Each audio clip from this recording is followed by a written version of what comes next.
বিকেলবেলা ছাদে উঠেই আমি যে কাজগুলো করি আজকে সেগুলোই আমি আপনাদের সাথে শেয়ার করব।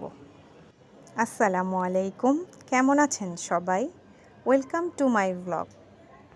মুরগিকে খাওয়ার জন্য আমি সকালেই সবজির কিছু খোসা রেখে দিয়েছিলাম, এখন ওইগুলোই নিয়ে এসেছি তাদের খাওয়াবো বলে।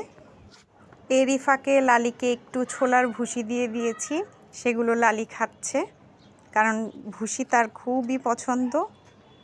মুরগির জন্য সবজির যে খোসাগুলো রেখেছিলাম এখন আমি সেগুলোকে কেটে নিচ্ছি, কারণ এত বড় খোসা তো তারা খেতে পারবে না, তাই এগুলো কেটে কুচি কুচি করে নিলাম। আর এইগুলো এখন দেওয়ার সময় হয়ে এসেছে, তাদেরকে এগুলো দিয়ে দিচ্ছি আমি। দেখেন তারা এখন কীভাবে খায় এইগুলোকে। মাশাআল্লাহ, তারা একদম হুমড়ি খেয়ে পড়েছে এগুলো খাওয়ার জন্য। আর মুরগিদেরকে অন্যান্য খাবারের পাশাপাশি যদি একটু সবজির খোসা দেওয়া যায় তাহলে খাবারের খরচটা একটু কম পড়ে, তাই আমরা এই কাজটা সবসময়ই করে থাকি। আর মুরগিরা তো এগুলো খাওয়ার থেকে বেশি ফেলেই নষ্ট করে, খায় কম ফেলে বেশি, এভাবেই তাদের চলে দিনকাল। আর এই দিকে আমাদের লালি সে তো খাচ্ছিল, তাকে একটু ফিটার দিয়ে দিলাম, ফিটার তো তার খুবই প্রিয়। মাশাআল্লাহ, দেখেন সে ফিটার খাচ্ছে।